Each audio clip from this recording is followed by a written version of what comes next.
거친 숨소리가 귓가를 때리고 퀴퀴한 지푸라기 냄새가 코를 찔러오는 순간 한도령은 자신이 낯선 어둠 속에 내동댕이 쳐져 있다는 사실을 깨달았다.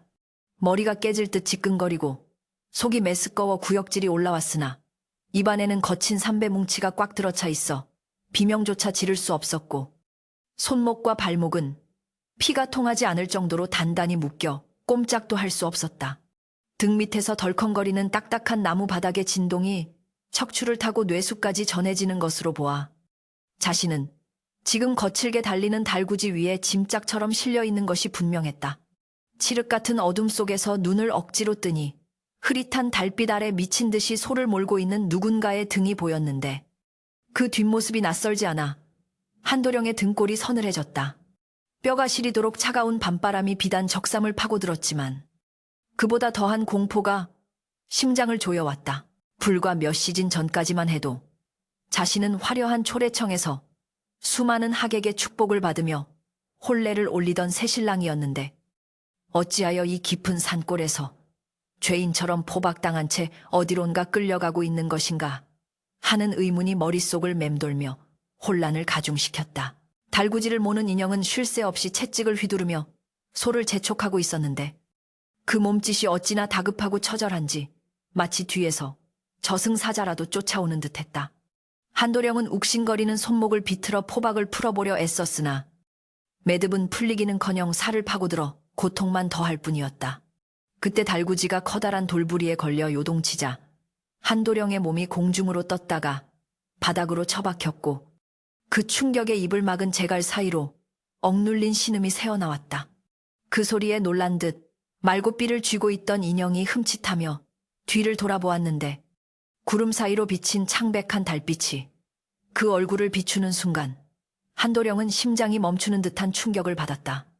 헝클어진 머리카락과 땀과 흙으로 범벅이 된 얼굴, 그리고 공포에 질려 있으면서도 결기 어린 눈빛을 한 그 여인은 다름 아닌 자신의 집안에서 잔심부름을 하던 여종 달래였기 때문이었다. 평소 수줍음이 많아 자신의 얼굴조차 제대로 쳐다보지 못하던 그 순박한 아이가 감히 주인집 외동아들이자 갓 혼례를 올린 신랑을 납치하여 야반 도주를 감행하고 있다는 사실을 도저히 믿을 수 없어 한도령은 눈을 크게 뜨고 그녀를 노려보았다. 도대체 무슨 연유로 이런 폐역무도한 짓을 저지른 것인지 묻고 싶었으나 입이 막혀 있어 하는 소리밖에 낼 수 없었고 달래는 그런 주인의 눈빛을 피하지 않은 채 울음 섞인 목소리로 도련님, 제발 가만히 계셔요. 조금만 더 가면 됩니다. 놈들이 쫓아오기 전에 산을 넘어야 해요.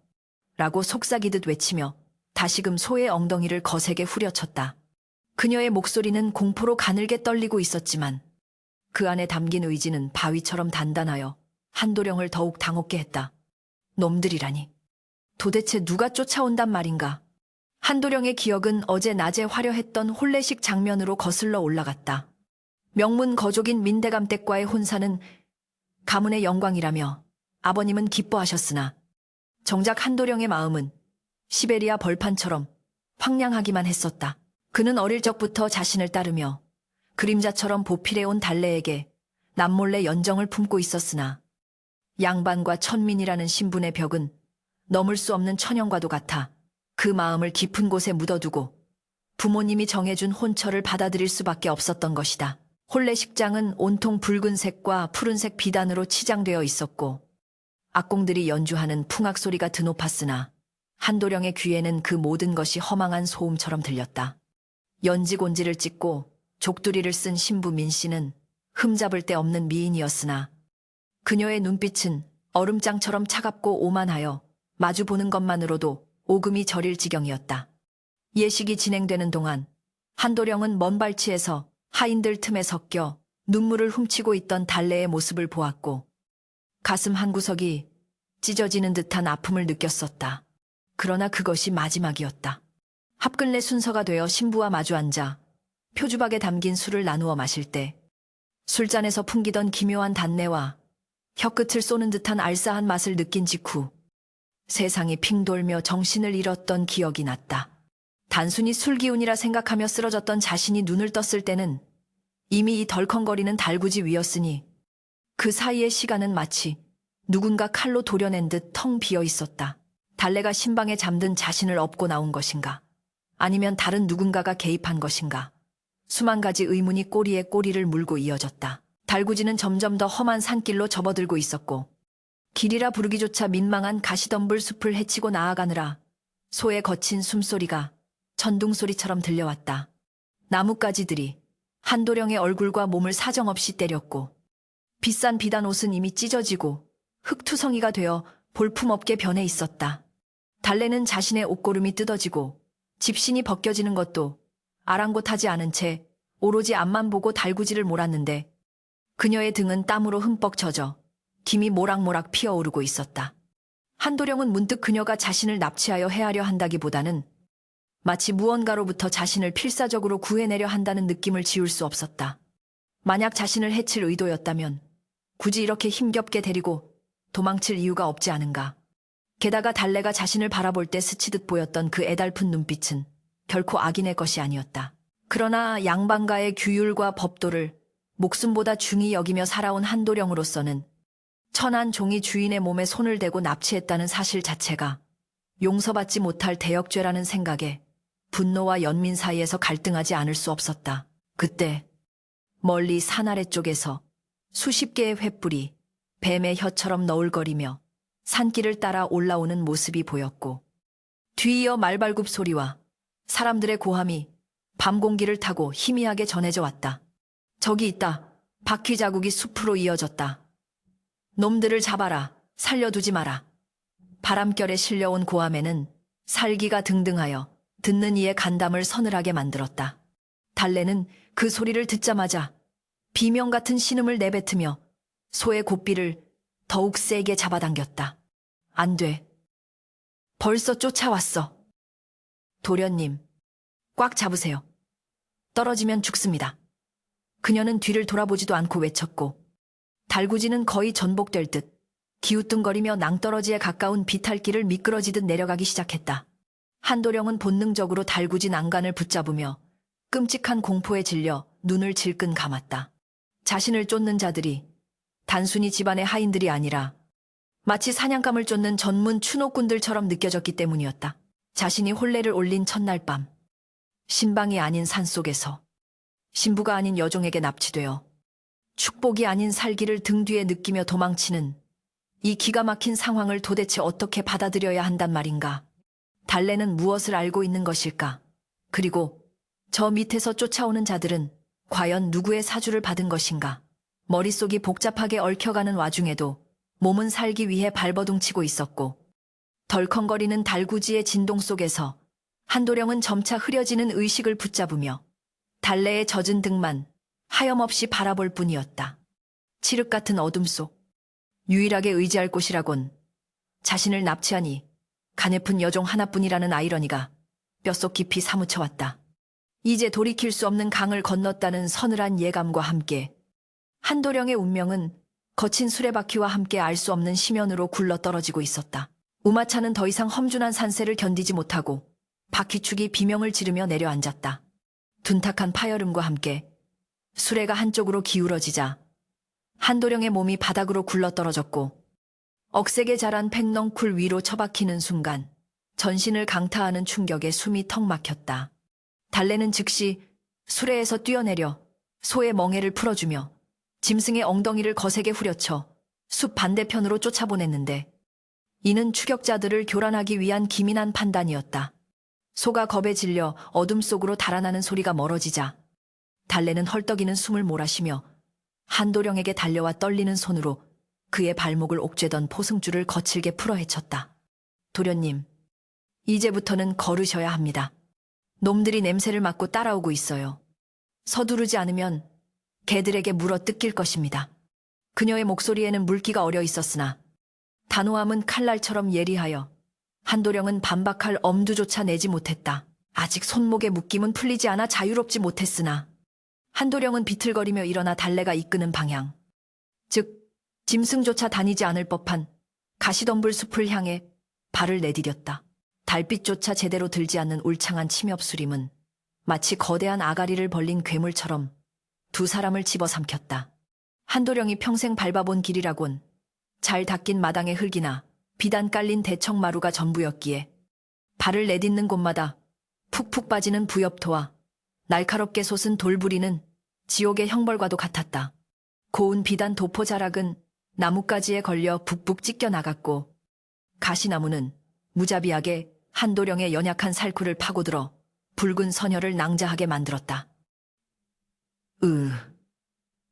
날카로운 가시가 뺨을 스치고 지나가자 한도령은 고통스러운 신음을 흘렸으나 앞서가는 달래는 뒤도 돌아보지 않고 억센 팔로 덤불을 헤치며 길을 만들고 있었다. 천한 여종의 몸으로 어찌 저리도 거침없이 산을 탈 수 있단 말인가.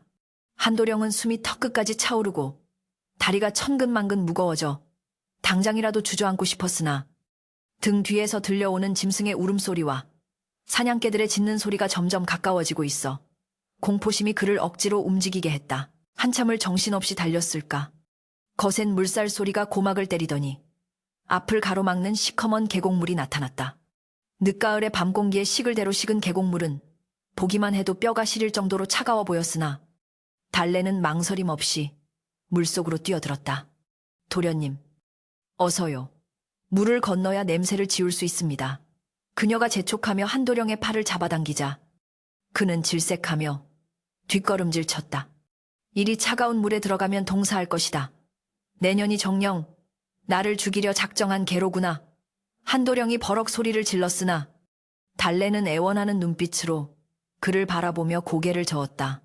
죽이려는 것이 아니라 살리려는 것입니다. 제발 저를 믿어주십시오. 그녀의 눈동자에 비친 간절함이 너무나 진실하여 한도령은 끓어오르는 분노를 억누르며 이를 악물고 얼음장 같은 물속으로 발을 담갔다. 살을 애는 듯한 냉기가 다리를 타고 올라와 심장까지 얼어붙게 만드는 듯했고 물살은 생각보다 거세어 자칫하면 휩쓸려 떠내려갈 판이었다. 계곡 중간쯤 이르렀을 때 한도령이 이끼 낀 돌을 밟고 미끄러지며 중심을 잃었다. 악 외마디 비명과 함께 물속으로 처박히려는 찰나 달래가 잽싸게 몸을 날려 한도령의 허리춤을 움켜잡았다. 그녀의 작은 체구에서 어디서 그런 괴력이 나오는지 달래는 흐르는 물살을 온몸으로 버티며 한도령을 지탱해냈다. 그때 한도령의 시선이 우연히 수면 아래로 향했는데 달빛에 비친 물속에서 붉은 핏물이 번져나가는 것이 보였다. 그것은 자신의 피가 아니었다. 낡아서 너덜너덜해진 집신 사이로 드러난 달래의 발은 온통 상처투성이었고 날카로운 돌에 베이고 찢겨 살점이 떨어져 나간 참혹한 몰골이었다. 저 여리고 작은 발로 자신을 업고 산을 넘고 가시밭길을 헤치며 여기까지 왔단 말인가. 한도령은 순간 가슴 한구석이 몽둥이로 얻어맞은 듯 멍해지는 기분을 느꼈다. 양반의 법도와 체면만을 따지던 자신의 고고함이 저 피 흘리는 천민의 발 앞에서 얼마나 초라하고 부질없는 것인지 깨닫는 순간이었다. 겨우 계곡을 건너 반대편 기슭에 도착하자마자 두 사람은 젖은 낙엽 위로 쓰러지듯 주저앉았다. 온몸이 덜덜 떨려왔고 입술은 파랗게 질려 말이 제대로 나오지 않았다. 한도령은 거친 숨을 몰아쉬며 젖은 머리카락을 쓸어 넘겼고 달래는 품속에서 주먹만한 주먹밥 덩어리를 꺼내 한도령에게 내밀었다. 드셔요. 뭐라도 드셔야 기운을 차립니다. 흙이 묻고 식어 빠진 주먹밥이었지만 달래는 그것을 마치 귀한 보약이라도 되는 양 두 손으로 받쳐들고 있었다. 한도령은 그 주먹밥을 쳐다보다가 쏘아붙이듯 물었다. 내게 설명해라. 어찌하여 이런 짓을 벌인 것이냐? 민대감 댁에서 보낸 저 추노꾼들은 또 무엇이고 네가 무엇을 알기에 나를 이 지옥 같은 산속으로 끌고 왔단 말이냐? 그의 목소리는 추위 때문인지 분노 때문인지 가늘게 떨리고 있었으나 눈빛만은 형형하게 빛났다. 달래는 고개를 푹 숙인 채 아무런 대답도 하지 않았다. 다만 젖은 옷자락을 꽉 움켜쥐고 어깨를 들썩이며 소리 없는 울음을 삼킬 뿐이었다. 그녀의 침묵은 한도령을 더욱 답답하게 만들었으나 한편으로는 그 침묵 속에 말로 다 할 수 없는 거대한 사연이 숨겨져 있음을 짐작게 했다. 말 못할 사정이 있다면 적어도 우리가 어디로 가는지는 알아야 할 것 아니냐. 한도령의 목소리가 한결 누그러지자 달래는 젖은 눈을 들어 북쪽 하늘을 가리켰다. 북쪽. 한양으로 가야 합니다. 가서 모든 것을 밝혀야 합니다. 그녀의 대답은 뜬금없었지만 그 눈빛만은 확고했다. 도망치는 노비가 한양으로 가겠다니. 이는 호랑이 굴로 제 발로 들어가는 것과 다름없는 자살 행위였다. 한도령이 기가 막혀 입을 열려는 순간 계곡 건너편 숲속에서 휙 하는 날카로운 호각 소리가 울려 퍼졌다. 그 소리는 일반적인 산짐승 사냥꾼들의 신호가 아니었다. 그것은 관군이나 전문적인 살수들이 서로의 위치를 알릴 때 쓰는 은밀한 신호였다. 달래의 안색이 사색이 되며 벌떡 일어났다. 놈들이 강을 건널 준비를 하고 있습니다. 쉬고 있을 틈이 없어요. 놈들은 대감마님의 사냥개 중에서도 가장 악랄한 흑무패들입니다. 잡히면 뼈도 추리지 못할 것입니다. 흑무패라면 돈을 받고 사람을 사냥하여 죽이거나 병신을 만드는 것으로 악명 높은 무리가 아니던가. 민대감댁에서 고작 도망친 신랑과 여종을 잡기 위해 그런 살수들을 풀었단 말인가. 한도령은 등골이 오싹해지는 공포를 느끼며 이 일이 단순한 야반도주가 아님을 뼈저리게 실감했다. 자신의 목숨을 노리는 거대한 음모의 그림자가 턱 밑까지 쫓아왔음을 직감한 것이다. 다시금 도주가 시작되었다. 이제는 길이 아닌 곳을 길이라 믿으며 나아가야 했다.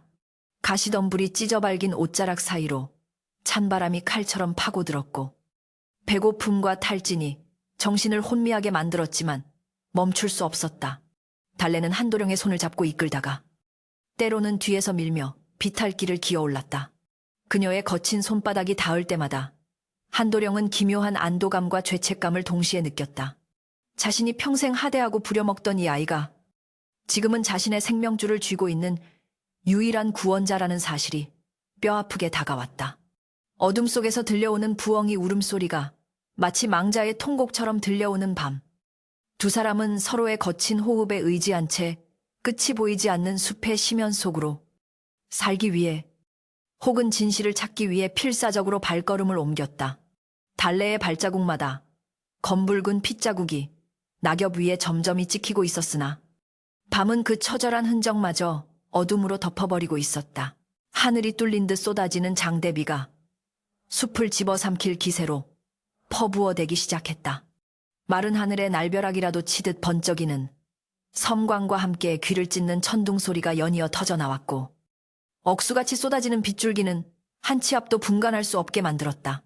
한도령과 달래는 비에 젖은 생쥐꼴이 되어 비틀거리며 산비탈을 기어올랐는데 진흙탕으로 변한 산길은 기름을 바른 듯 미끄러워 한 걸음을 떼면 두 걸음 미끄러지는 악전고투의 연속이었다. 차가운 빗물이 온몸을 적시다 못해 뼛속까지 스며들어 치아는 딱딱 부딪히며 제멋대로 춤을 추었고 체온은 급격히 떨어져 손발의 감각이 마비되어 갔다. 저기 동굴이 보입니다, 도련님. 조금만 더 힘을 내세요. 달래가 빗물에 젖어 얼굴에 달라붙은 머리카락을 쓸어 넘기며 다급하게 소리쳤다. 번개가 번쩍이는 찰나 거대한 바위 절벽 아래 아가리처럼 검게 입을 벌린 작은 동굴이 눈에 들어왔다. 두 사람은 마지막 젖먹던 힘까지 짜내어 진흙탕을 기어서 간신히 동굴 안으로 몸을 피했다. 동굴 안은 눅눅하고 곰팡이 냄새가 진동했지만 밖에서 몰아치는 비바람을 피할 수 있다는 것만으로도 감지덕지했다. 한도령은 바닥에 주저앉아 거친 숨을 몰아쉬며 젖은 도포자락을 짜내었으나 옷은 이미 걸레처럼 해져서 양반의 위험이라고는 찾아볼 수 없는 몰골이었다. 극도의 피로와 공포, 그리고 추위가 한꺼번에 몰려오자 억눌러왔던 분노와 서러움이 폭발하고 말았다. 그는 벌떡 일어나 달래를 향해 삿대질하며 고함을 질렀다. 이제 더는 못 가겠다. 이 산속에서 얼어 죽거나 굶어 죽으나 놈들에게 잡혀 죽으나 매 한 가지 아니냐. 도대체 내년은 무슨 생각으로 나를 이리 끌고 다니는 것이냐. 차라리 돌아가서 내 발로 해명하겠다. 동굴 벽을 타고 그의 고함이 쩌렁쩌렁 울렸으나 그것은 위험 있는 호통이라기보다는 겁에 질린 아이의 투정처럼 처량하게 들렸다. 하지만 달래는 평소처럼 무릎을 꿇고 용서를 비는 대신 바위 벽에 기대어 스르르 무너져 내리고 있었다. 도련님, 안 됩니다. 가시면 죽습니다. 그녀의 목소리는 모기 소리처럼 작고 힘이 없었으며 어둠 속에서도 그녀의 얼굴이 불덩이처럼 붉게 달아오른 것이 보였다. 한도령이 놀라 다가가 그녀의 이마에 손을 대보니 마치 화로에 손을 넣은 듯 뜨거운 열기가 손바닥을 데일 듯 했다. 이복에 정신 차려라. 한도령이 다급하게 그녀의 어깨를 흔들자 달래는 힘없이 고개를 떨구며 끙끙 앓는 소리를 냈다. 시선이 아래로 향하자 찢어진 치마폭 사이로 드러난 그녀의 다리는 온통 피투성이었고 특히 발목과 발바닥은 날카로운 돌과 가시에 찔려 퉁퉁 부어오른 데다 빗물과 진흙 범벅이 되어 내아 터지기 일보 직전이었다. 한도령을 살리기 위해 제 몸이 부서지는 줄도 모르고 험한 산길을 맨몸으로 받아낸 대가였다. 달래는 몽롱한 의식 속에서도 한도령의 소매를 꽉 움켜쥐고 놓지 않았다. 고열에 시달리며 헛소리를 중얼거리기 시작했는데 그 말들은 뚝뚝 끊어져 있었으나 그 내용은 충격적이다 못해 끔찍한 것이었다. 술을 드시면 안 됩니다. 그 술에 비상이, 독이. 달래의 입술이 파르르 떨리며 눈물이 주르륵 흘러내렸다. 마님께서 신랑을 죽이고 아씨를 연료로 만들어 나라에서 정려문을 받고 재산을. 한도령은 망치로 뒤통수를 얻어맞은 듯 멍해졌다. 비상이라니 독이라니. 그제야 혼례식 날 합글레 때 마셨던 술에서 느꼈던 그 기묘한 단내와 혀끝을 쏘던 알싸한 맛. 그리고 마시자마자 정신을 잃었던 기억이 섬광처럼 뇌리를 스치고 지나갔다. 단순히 술이 독해서가 아니었다. 그것은 치사량에 가까운 독주였던 것이다. 만약 달래가 자신을 업고 나오지 않았다면 자신은 그날 밤 신방에서 싸늘한 주검이 되어 발견되었을 것이고 쌓이는 급살이나 심장마비 따위로 조작되었을 터였다. 한도령의 몸이 부들부들 떨려왔다. 민대감댁, 그토록 명망 높다던 사대부 집안에서 갓 혼례를 올린 사위를 제물 삼아 가문의 명예를 높이고 재산을 독차지하려 했다는 말인가. 남편을 따라 죽거나 평생 수절한 과부에게 내려지는 연려 정려문이 가문의 권세가 되는 세상이라지만 살아있는 사람을 죽여 억지 연려를 만들려 하다니 이는 금수만도 못한 짓이었다. 밖에서 몰아치는 천둥소리보다 더 큰 충격이 가슴을 때렸다. 추노꾼들이 왜 그토록 집요하게 죽여도 좋다는 듯 살기를 띠고 쫓아왔는지 모든 의문이 풀렸다. 그들은 도망친 신랑을 잡으러 온 것이 아니라 자신들의 추악한 음모를 알고 있는 목격자와 생존자를 제거하여 입을 막으러 온 암살자들이었던 것이다. 한도령은 자신의 무지와 오만함이 부끄러워 고개를 들 수가 없었다. 자신을 납치범이라 여기며 원망했던 이 천한 여종은 사실 자신의 목숨을 구하기 위해 지옥 불구덩이 속으로 뛰어든 생명의 은인이었다. 아이고, 불쌍한 우리 도련님. 어찌합니까? 달래는 열에 들뜬 와중에도 한도령을 걱정하며 눈물을 흘리고 있었다. 그녀는 우연히 안채 뒷마루 밑에서 민대감과 그 하수인이 나누는 밀담을 엿들었을 것이다. 그 끔찍한 계획을 알게 된 순간 그녀가 겪었을 공포는 얼마나 컸을까.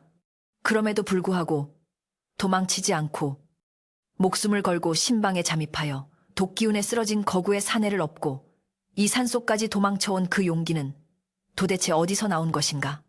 한도령은 달래의 퉁퉁 부은 발을 자신의 비단 도포 자락을 찢어 조심스럽게 감싸주었다. 하얀 비단 위로 붉은 피와 누런 고름이 배어나오자 한도령의 눈에서도 뜨거운 눈물이 뚝뚝 떨어져 달래의 발등을 적셨다. 양반의 체면 따위는 이제 아무런 의미가 없었다.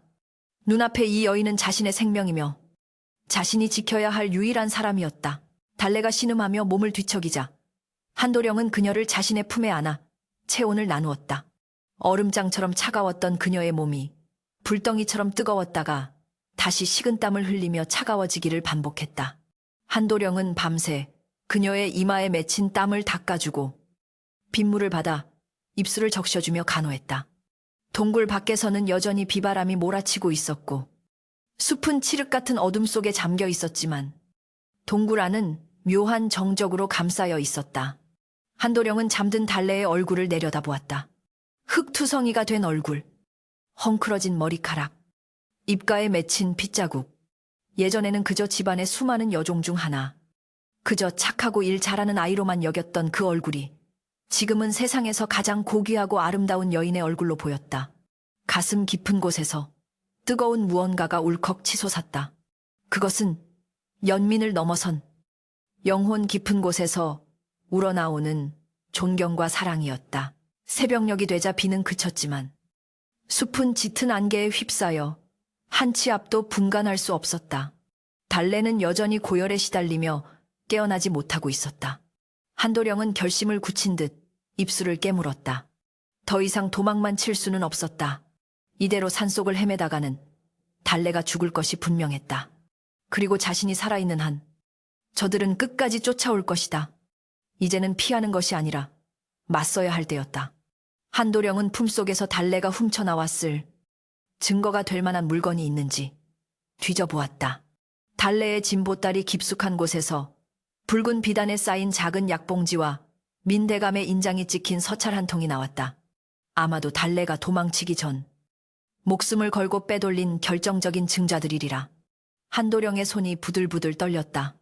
이 작은 종이 쪼가리 하나에 사람의 목숨을 파리 목숨처럼 여기는 권력자들의 추악한 민낯이 담겨 있었다. 달래야, 조금만 참거라. 내 반드시 너를 살리고 우리를 이 지경으로 만든 놈들에게 천벌을 내릴 것이다. 한도령은 의식을 잃은 달래를 등 뒤로 조심스럽게 업었다. 며칠간의 도주와 굶주림으로 다리가 후들거렸지만 등 뒤에 느껴지는 그녀의 체온이 그에게 무한한 힘을 불어넣어주고 있었다. 그의 눈빛은 더 이상 유약한 서생의 것이 아니었다.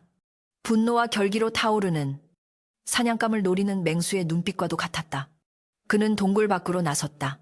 젖은 낙엽을 밟는 그의 발걸음은 무거웠으나 그 방향은 더 이상 인적 없는 북쪽 산속이 아니었다. 그는 관아가 있는 읍내, 세상의 법과 정의가 살아있기를 간절히 바라며 호랑이 굴보다 더 위험한 세상 속으로 제 발로 걸어 들어가고 있었다. 안개 속에서 희미하게 비치는 아침 햇살이 두 사람의 앞길을 비추고 있었으나 그 길 끝에 기다리고 있는 것이 구원일지 파멸일지는 아무도 알 수 없었다. 둥둥둥 고막을 찢을 듯한 육중한 북소리가 새벽의 정적을 깨고 관아의 담장을 넘어 읍내 전체로 퍼져나갔다. 이른 아침 장터에 물건을 내놓으려던 상인들과 논밭으로 향하던 농부들이 소스라치게 놀라 발걸음을 멈추었고 관아의 포졸들이 창을 들고 허둥지둥 대문 앞으로 달려나왔다. 그곳에는 사람인지 귀신인지 분간할 수 없을 정도로 처참한 몰골을 한 사내 하나가 피투성이가 된 여인을 등 뒤에 업은 채 죽을 힘을 다해 신문고의 북채를 휘두르고 있었다. 찢어진 비단 도포는 진흙과 핏물에 절어 누더기가 되었고 산발한 머리카락 사이로 드러난 눈빛은 광기와도 같은 형형한 빛을 뿜어내고 있었다. 그가 바로 며칠 전 혼례식 날 밤 감쪽같이 사라졌다는 한도령이라는 사실을 알아본 읍내 사람들은 경악을 금치 못하며 웅성거리기 시작했다. 저게 누구요? 한 진사댁, 외동아들 아니오. 어찌 저리 흉한 몰골로 등 뒤에 엎인 건 또 누구란 말인가. 군중의 술렁임이 파도처럼 번져가는 가운데 한도령은 북채를 바닥에 떨어뜨리고는 터질 듯한 목소리로 외쳤다. 나는 억울함을 고하러 온 것이 아니다.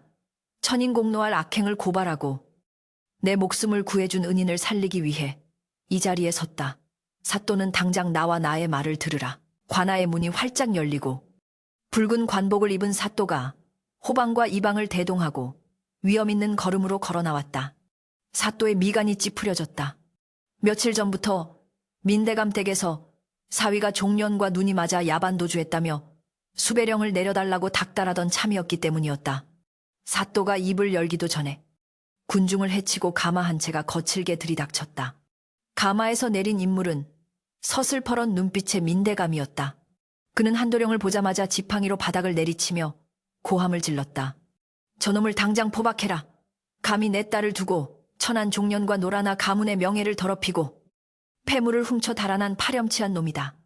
내 집안의 간호들이 저놈들을 잡으려다 산속에서 변을 당했거늘 이제 와서 적반하장으로 관아에 난동을 부리다니. 민대감의 위세에 눌린 포졸들이 밧줄을 들고 쭈뼛쭈뼛 다가오자 한도령은 업고 있던 달래를 조심스럽게 바닥에 내려놓고는 앞을 가로막아서며 우레와 같은 목소리로 호통쳤다. 누구든지 내 몸에 손을 대는 자는 국법으로 다스릴 것이다. 나는 아직 죄인이 아니며 명백한 양반의 신분으로 고변하러 온 것이다. 평소 유약하기만 하던 서생의 모습은 온데간데 없고 마치 전장에선 장수와 같은 기백이 서려 있어 포졸들은 감히 다가들지 못하고 뒷걸음질 쳤다. 한도령은 사또를 똑바로 응시하며 품속에서 붉은 비단 쌈지와 구겨진 서찰을 꺼내 높이 쳐들었다. 사또 저 민대감이라는 자는 자신의 여식을 연료로 만들어 가문의 위세를 높이고자 멀쩡한 사위를 독살하려 한 희대의 살인마입니다. 여기 그 증좌가 있습니다. 군중 사이에서 헉하는 탄식 소리가 터져 나왔고 민대감의 얼굴은 순식간에 흑빛으로 변했다가 이내 불그락푸르락하며 분노로 일그러졌다. 이 미친놈이 기어이 실성을 했구나. 어디서 굴러먹던 갯뼈다귀 같은 것을 들고 와서 모함을 하는 것이냐. 여봐라. 저놈의 주둥이를 당장 쳐라. 민대감이 고래고래 소리를 질렀으나 사또는 손을 들어 그를 제지했다. 사또 또한 민대감의 위세를 꺼렸으나 수많은 백성이 지켜보는 대낮에 신문고까지 올린 양반을 함부로 다룰 수는 없는 노릇이었다. 게다가 한도령이 내보인 물건들이 심상치 않아 보였다. 그것이 무엇이냐? 사또의 물음에 한도령은 떨리는 손으로 붉은 쌈지를 열어 그 안에 하얀 가루를 보였다. 이것은 비상비수입니다. 혼례식 날 합근례상에 올라온 술에 타져 있던 독약이지요. 제 목숨을 앗아갈 뻔했던 바로 그 독입니다. 그리고 이 서찰은 한도령은 민대감의 인장이 찍힌 서찰을 펼쳐 보였다. 민대감이 하수인에게 지시하여 독을 구하고 거사 후 시신을 처리하는 방법을 적은 밀서입니다. 이 종년, 아니 이 여인 달래가 아니었다면 저는 영문도 모른 채 구천을 떠도는 원기가 되었을 것입니다. 한도령의 목소리는 피를 토하듯 절절했다. 그는 바닥에 쓰러져 있는 달래를 가리켰다. 보십시오. 이 아이의 발을 보십시오. 살점이 떨어져 나가고 뼈가 보일 정도로 험한 산길을 오직 주인을 살리겠다는 일념 하나로 저를 업고 뛰었습니다. 만약 우리가 부정한 관계여서 도망친 것이라면 어찌하여 이리 처참한 꼴로 제 발로 관할을 찾아왔겠습니까?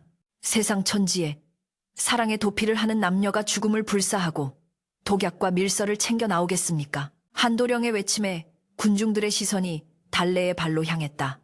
썩어 들어가는 상처와 퉁퉁 부은 발목은 그 어떤 100마디 말보다 강력한 진실을 웅변하고 있었다. 여기저기서 훌쩍이는 소리가 들려왔고 여인네들은 치마폭으로 눈물을 훔쳤다. 민심이 한도령 쪽으로 기울기 시작하자 민대감은 다급해졌다. 저 서찰은 조작된 것이다. 그 독약도 저 종년이 훔친 것이다. 내 집안의 재물을 탐내어 저놈을 꼬여내고 일이 틀어지니 나를 모함하는 것이다. 민대감은 악을 쓰며 발악했으나 그의 목소리에는 이미 공포가 서려 있었다. 한도령은 싸늘한 눈빛으로 민대감을 쏘아보며 차분하게 그러나 비수처럼 날카롭게 말을 이었다. 그렇다면 시험해 봅시다.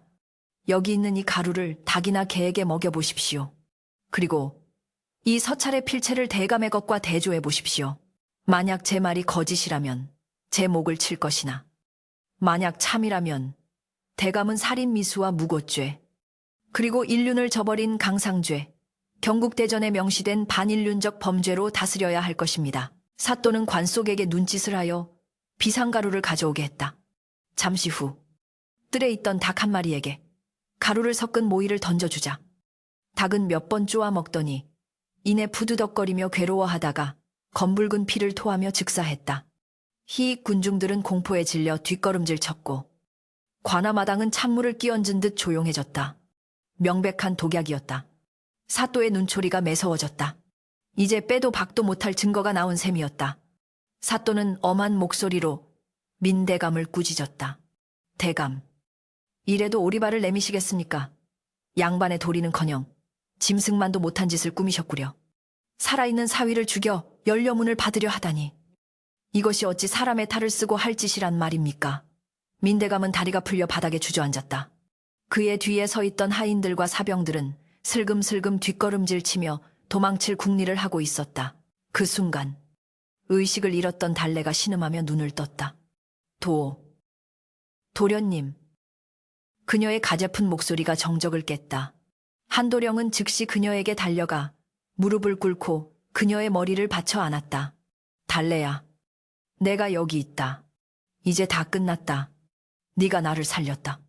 이제 아무도 우리를 해치지 못한다.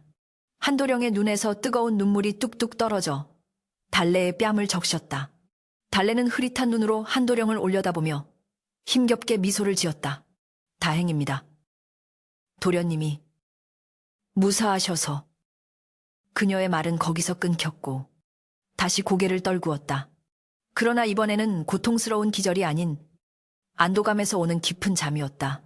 그 모습을 지켜보던 백성들은 누가 먼저랄 것도 없이 민대감을 향해 손가락질하며 욕설을 퍼붓기 시작했다. 저런 천벌을 받을 놈 잡아라. 저 늙은 구렁이를 잡아라. 민심은 이미 판결을 내린 것이나 다름없었다. 사또는 더 이상 지체할 이유가 없었다. 그는 포졸들에게 명령을 내렸다. 여봐라. 민대감과 그 작당들을 당장 포박하여 하옥시켜라. 또한 이 사건에 가담한 추노꾼들과 하수인들을 모조리 잡아들여 엄벌에 처할 것이다. 포졸들이 달려들어 민대감을 결박하자. 그는 내가 누군지 아느냐? 내가 한양에 얼마나 끈이 많은지 아느냐? 라며 고래고래 소리를 질렀으나 이미 그의 권세는 바닥에 떨어진 뒤였다. 성난 군중들이 던지는 돌멩이와 오물 세례를 받으며 끌려가는 민대감의 뒷모습은 초라하기 그지없었다. 사또는 자리에서 일어나 한도령에게 다가왔다.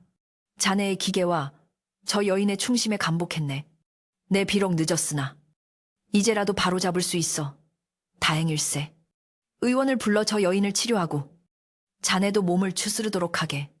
한도령은 사또에게 깊이 고개를 숙여 예를 표했다. 그리고 다시 달래를 안아 올렸다. 그의 팔은 여전히 후들거렸고 온몸은 만신창이었으나 그의 발걸음은 그 어느 때보다 가볍고 당당했다. 관아 문 밖으로 나서는 그를 향해 백성들은 길을 터주며 박수를 보내고 환호했다. 그것은 단순히 억울한 누명을 벗은 것에 대한 축하가 아니었다. 썩어빠진 양반들의 위선에 통쾌한 한 방을 날리고 신분을 초월한 진정한 의리와 사랑을 보여준 두 사람에 대한 경이었다. 햇살이 눈부시게 쏟아지는 관아마당. 한도령은 품에 안긴 달래의 체온을 느끼며 하늘을 올려다보았다. 지옥 같았던 지난밤의 어둠은 완전히 물러갔고 이제 그들 앞에는 새로운 세상이 열리고 있었다. 그러나 한도령은 알고 있었다. 이것이 끝이 아니라 신분의 굴레를 벗어던지고 살아가야 할 진짜 삶의 시작이라는 것을. 그는 품속의 여인을 더욱 꽉 끌어안으며 그 어떤 시련이 와도 다시는 이 손을 놓지 않으리라 맹세했다. 동해의 푸른 물결이 넘실대는 외딴 바닷가 마을. 갯바위에 부서지는 파도 소리가 일상의 배경음악처럼 깔리는 이곳에도 어김없이 봄은 찾아왔다. 따스한 햇살이 모래사장 위로 쏟아져 내리고 말려놓은 오징어와 미역에서 나는 짭조름한 냄새가 바람을 타고 코끝을 간지럽혔다. 허름하지만 깔끔하게 정돈된 초가집 마당 한 구석에서 낡은 무명옷을 입은 한 사내가 서툰 솜씨로 그물을 손질하고 있었다. 거친 밧줄에 쓸려 굳은 살이 박인 투박한 손은 과거 붓을 잡고 실을 읊던 선비의 고운 손이라곤 믿기지 않을 정도로 변해 있었다. 하지만 땀방울이 맺힌 그의 이마와 검게 그을린 얼굴에는 예전에 창백했던 병색 대신 건강한 생기가 넘쳐 흘렀다. 그물을 꿰매던 그가 잠시 허리를 펴고 먼 바다를 응시하자 눈가에 잔잔한 주름이 잡히며 평온한 미소가 번졌다.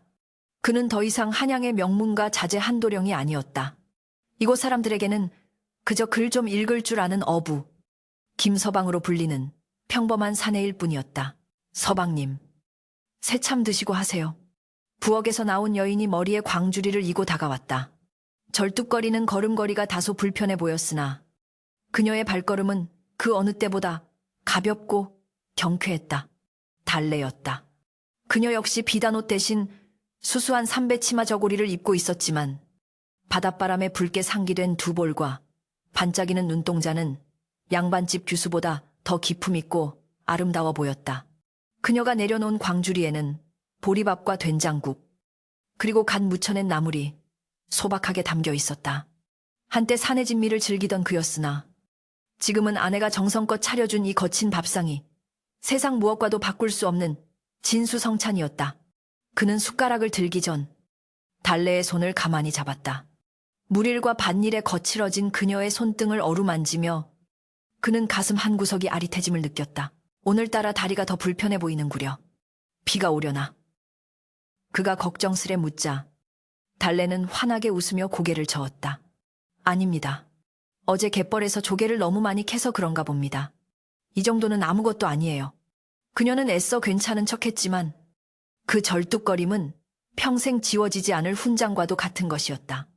그날 밤 험준한 산을 넘으며 망가진 발목과 발바닥의 상처는 아물었으나 뼈가 어긋나고 인대가 상한 후유증은 영원히 남고 말았다. 하지만 두 사람에게 그 불편한 걸음걸이는 슬픔의 상징이 아니었다. 그것은 죽음의 문턱에서 서로를 지켜낸 사랑의 증거이자 거짓된 삶에서 탈출하여 자유를 얻은 대가로 치른 영광스러운 상처였다. 사건이 있고 난 뒤 한양은 발칵 뒤집혔었다. 민대가 밀가는 삭탈관직을 당하고 유배형에 처해졌으며 가문은 풍비박산이 났다. 한도령의 집안 역시 충격에 휩싸였고 조정에서는 한도령에게 벼슬을 내리고 달래의 신분을 면천시켜주겠다는 파격적인 제안을 해왔다. 효자비와 연료비가 세워질 판이었다. 그러나 한도령은 그 모든 호의와 보상을 단호히 거절했다. 썩어 빠진 양반들의 위선과 가문의 명예라는 허울 아래 자행되는 비정한 권력 다툼의 환멸을 느꼈기 때문이었다. 그는 자신의 성과 이름을 버리고 달래의 손을 잡고 아무도 모르는 곳으로 떠나는 길을 택했다. 부모님께는 불효가 되겠으나 죽은 목숨이나 다름없던 자신을 살려준 여인과 함께 남은 생을 진실하게 사는 것이야말로 진정한 효이자 도리라 여겼다. 그렇게 그들은 두 번째 도주를 감행했고 이번에는 쫓기는 도망자가 아닌 자유를 찾아 떠나는 순례자가 되어 이곳 동해 끝자락에 둥지를 튼 것이다. 밥을 먹던 중 마을 촌장이 지나가다 살인문 너머로 말을 걸었다. 김서방 오늘 저녁에 마을 회관에서 아이들에게 천자문을 가르쳐주기로 한 것 잊지 않았지? 한도령은 숟가락을 내려놓고 공손히 대답했다. 염려 마십시오. 어르신, 해지기 전에 채비를 마치고 가겠습니다. 촌장이 껄껄 웃으며 멀어지자 달래가 짐짓 퉁명스러운 표정으로 타박했다. 어부 노릇은 태병이시면서 훈장 노릇은 제법 잘 어울리십니다. 이참에 그물질은 그만두시고 서당이나 차리시는 게 어떻겠습니까? 한도령은 머쓱한 듯 뒷머리를 긁적였다. 사실 그는 여전히 그물질이 서툴러 고기보다 놓치는 게 더 많았고 뱃멀미도 완전히 고치지 못했다. 그러나 그는 고개를 저으며 단호하게 말했다. 아니네. 내 손으로 땀 흘려 일해서 자네를 먹여 살리는 기쁨을 포기할 수는 없지. 글 읽는 것이야. 밤에 등잔불 밑에서 자네와 함께하면 족하네. 저녁 노을이 바다를 붉게 물들일 무렵 두 사람은 일을 마치고 바닷가 나루터에 나란히 앉았다. 수평선 너머로 해가 넘어가며 만들어내는 황금빛 윤슬이 그들의 얼굴을 비추었다. 파도는 끊임없이 밀려왔다 물러가기를 반복하며 세상의 모든 시름을 씻어내고 있었다. 한도령은 달래의 어깨를 감싸 안으며 나지막이 물었다. 후회하지 않는가? 화려한 한양을 떠나 이런 벽촌에서 비린내 나는 생선을 만지며 사는 것이. 달래는 한도령의 어깨에 머리를 기대며 고개를 저었다. 천한 종년이 서방님을 모시고 사는데 후회라니요. 당치도 않습니다. 오히려 저는 매일 아침 눈을 뜰 때마다 꿈이 아닐까 두렵습니다. 도련님이, 아니, 서방님이 제 곁에 살아계신다는 것만으로도 저는 차고 넘치게 행복합니다. 도련님이라니. 이제 그 호칭은 잊으라니까. 한도령이 짐짓 엄한 표정을 지었으나 눈에는 장난기가 서려 있었다. 그리고 엄밀히 말하자면 자네는 나를 납치한 유괴범이 아닌가. 내 인생을 송두리째 훔쳐서 이곳으로 데려왔으니 말이야. 그의 농담에 달래가 까르르 웃음을 터뜨렸다. 그 웃음소리가 갈매기, 울음소리와 섞여 청아하게 울려 퍼졌다. 그렇지요.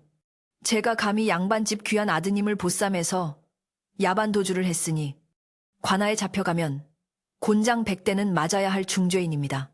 달래가 맞장구를 치자 한도령은 그녀의 얼굴을 두 손으로 감싸 쥐고 진지한 눈빛으로 바라보았다.